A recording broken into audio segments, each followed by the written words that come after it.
Hello दोस्तों, स्वागत है हिस्ट्री के इस सीरीज़ में। आप सभी को पता है कि हम लोग क्लास 6 से लेकर 12 तक की हिस्ट्री की एनसीईआरटी देख रहे हैं और हम लोग इस समय क्लास 7 की एनसीईआरटी का चैप्टर नंबर 8 देखेंगे, ईश्वर में अनुराग। ये चैप्टर काफ़ी ज़्यादा इम्पॉर्टेंट है। यहाँ से यूपीएससी क्वेश्चन पूछता है और स्टेट पीसीएस में काफ़ी बार क्वेश्चन आए हुए हैं। तो चलिए इसको पढ़ते हैं। देखिए, ये सब जो इम्पोर्टेंट नहीं है मैं पहले छोड़ दे रहा हूँ। मैंने पहले बताया कि किस पर कितना ध्यान देना है, टाइम को ध्यान में रखते हुए, ठीक है। और बाकी तो आप लोग पढ़े हुए होंगे, चमके हुए लोग हैं आप लोग। आपको सिर्फ जो आपके उस पर धूल जम गया है उसको धूल को केवल हटाना है, बाकी और क्या। और तो आप लोग चमके हुए हैं। देखिए, वे बुद्ध तथा जैन के उपदेशों की ओर मुख्य बुद्ध जैन धर्म से हर बार क्वेश्चन आता है। व्यक्तिगत प्रयासों से सामाजिक अंतरों को दूर किया जा सकता है, पुनर्जन्म के चक्र से छुटकारा पाया जा सकता है।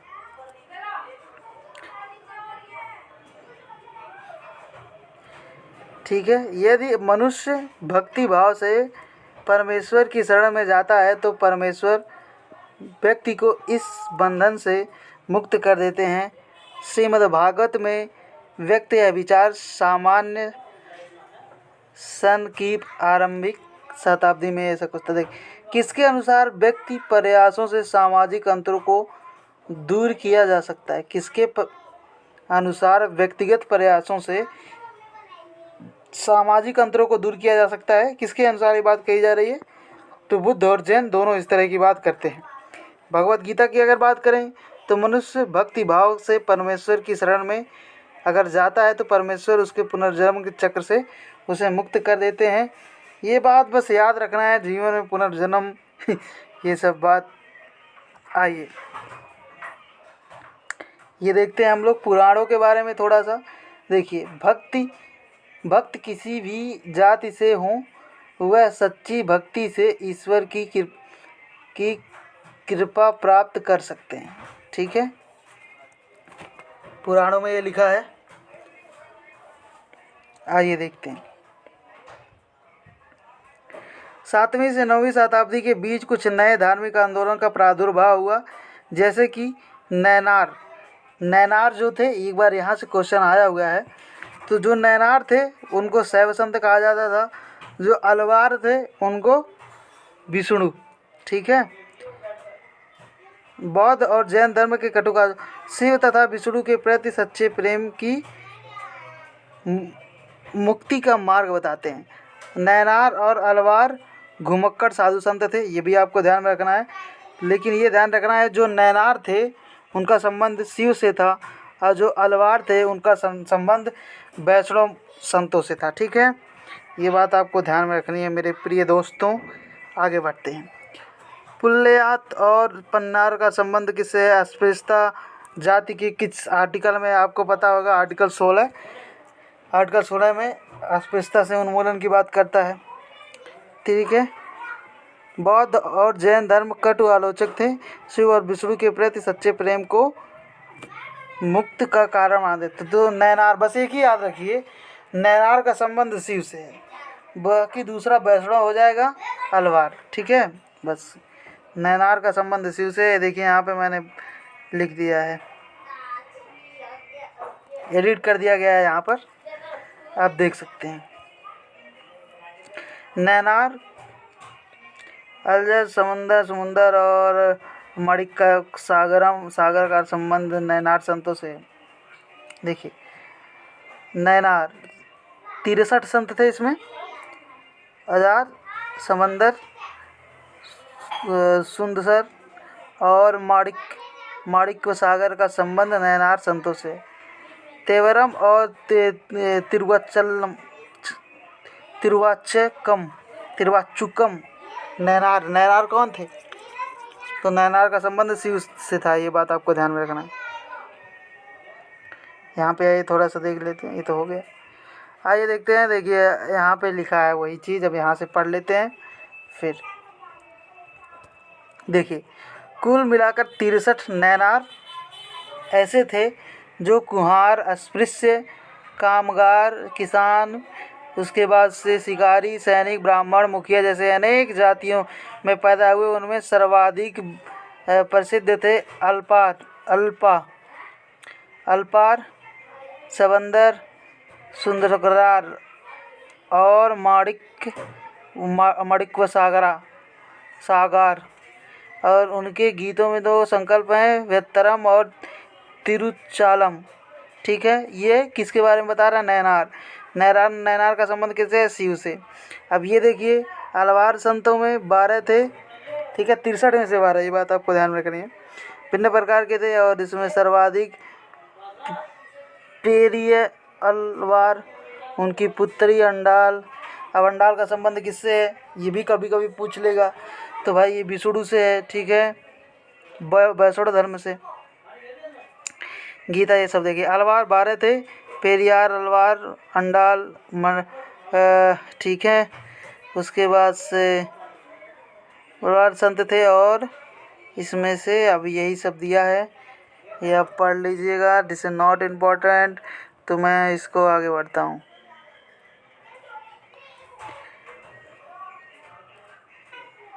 आइए दर्शन और भक्ति को जल्दी से पढ़ते हैं। भारत में सर्वाधिक प्रभावशाली दार्शनिकों में से एक शंकर का जन्म 18वीं सदी के केरल में हुआ था। ये अद्वैतवाद के समर्थक थे।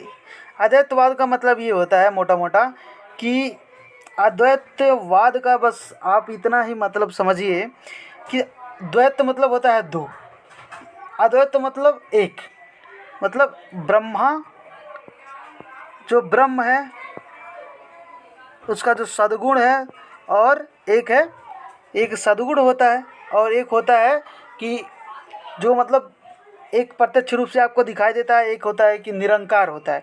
तो जो निरंकार होता है और जो दिखाई देता है आपको, वो दोनों एक ही है। इनके कहने का मतलब बस इतना था। अद्वैतवाद के समर्थक थे जिसके अनुसार जीवात्मा और परात्मा, मैंने पहले बताया, जीवात्मा और परात्मा दोनों एक ही हैं, ठीक है। मतलब जो हम निरंकार पर ब्रह्म की जो वो करते हैं और जो आत्मा में विश्वास रखते हैं, दोनों एक ही है। उन्होंने शिक्षा दी कि ब्रह्मा जो एकमात्र परम सत्य है वह निर्गुण और निरंकार है।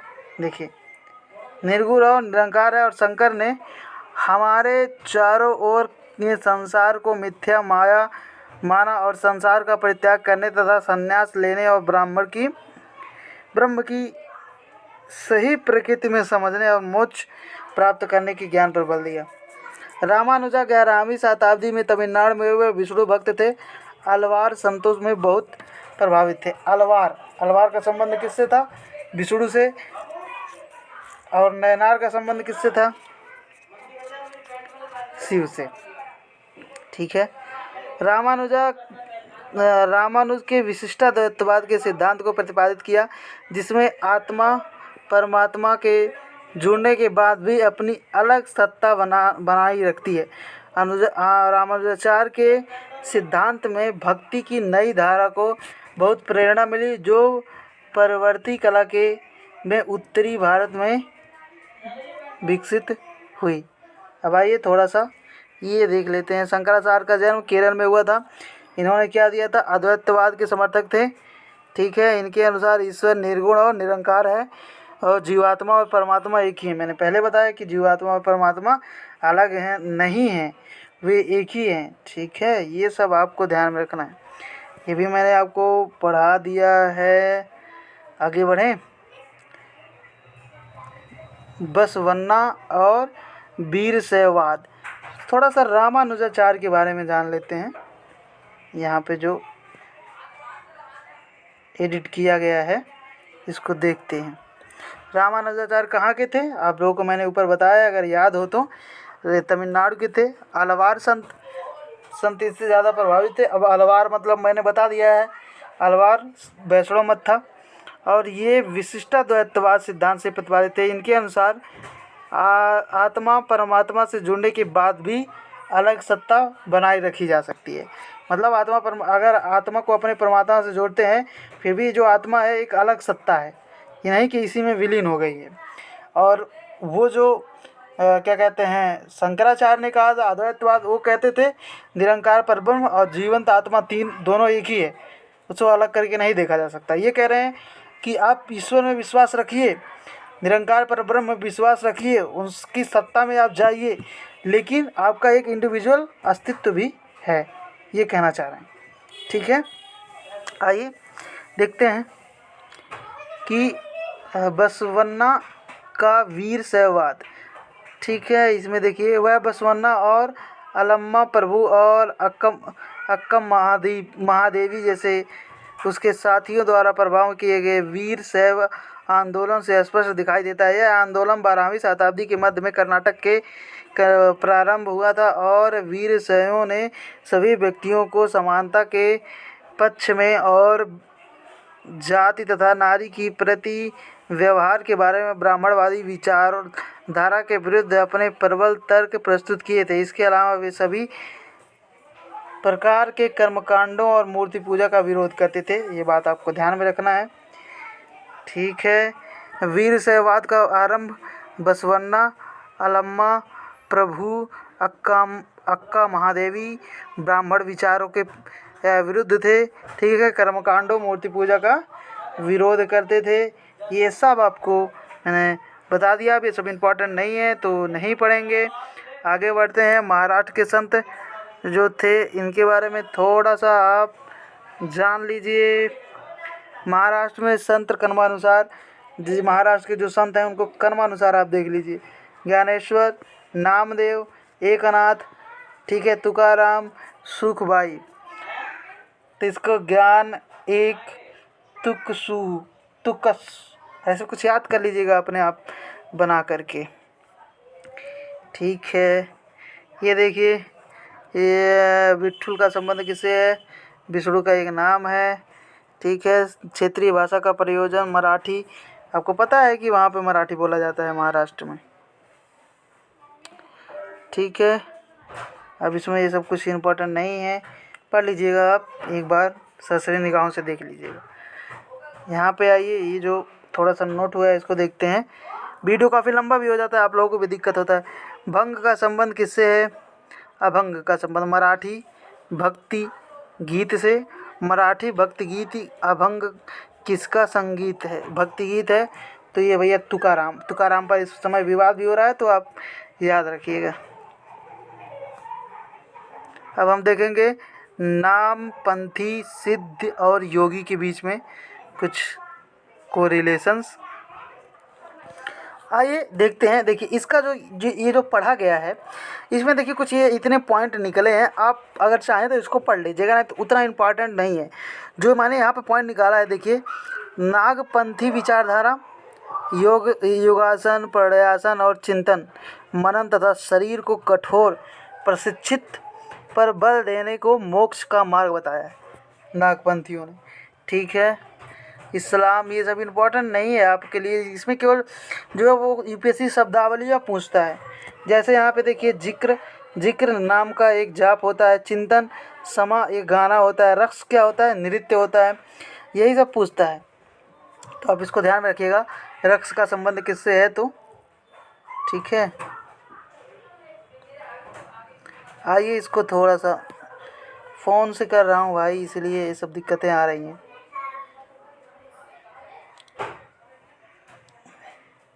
आइए देखते हैं। 11वीं शताब्दी में अनेक सूफी जन मध्य एशिया में आकर हिंदुस्तान में बसने लगे। दिल्ली सल्तनत की स्थापना के साथ इस प्रक्रिया उस समय और भी मजबूत हो गई थी और उपमहाद्वीप में स्वतंत्र बड़े बड़े अनेक सूफी केंद्र विकसित हो गए थे। चिश्ती सिलसिला पर अब सभी शिल्पियों में सबसे अधिक प्रभावशाली था और औलियाओं की एक लंबी परंपरा थी। जैसे अजमेर में ख्वाजा मोइनुद्दीन चिश्ती, दिल्ली में कुतुब मीनार, कुतुबुद्दीन बख्तियार काकी, पंजाब में बाबा फरीद, दिल्ली में ख्वाजा मोइनुद्दीन औलिया और बुलगर में बदानवाज गीसू तराज। ठीक है, ये सब सूफियों के नाम हैं, ये सब आप पढ़ लीजिएगा। यहाँ से कभी क्वेश्चन आया नहीं है, इसलिए मैं इसको इम्पोर्टेंट मानता नहीं, लेकिन लिख दिया है। आप वीडियो को पॉज करके देखिएगा। यहाँ पे देखिए जलालुद्दीन ने थोड़ा सा कुछ दिया है, तो उसका संबंध देखिए, जलालुद्दीन सभी का संबंध किससे था? रूमी का। तो जैसे रूमी का ईरान का था, सूफ़ी शायर था, ईरान का था, शायरी लिखता था फ़ारसी भाषा में, यही सब है। और ये सब जो इम्पोर्टेंट नहीं, इसीलिए मैंने पहले एडिट करके रखा है, ताकि आप लोगों को केवल उतना ही नोट करना हो जितना हम लोगों को ज़रूरी है। क्षेत्रीय तुलसीदास अवधी भाषा में रामचरितमानस उन्होंने लिखा है।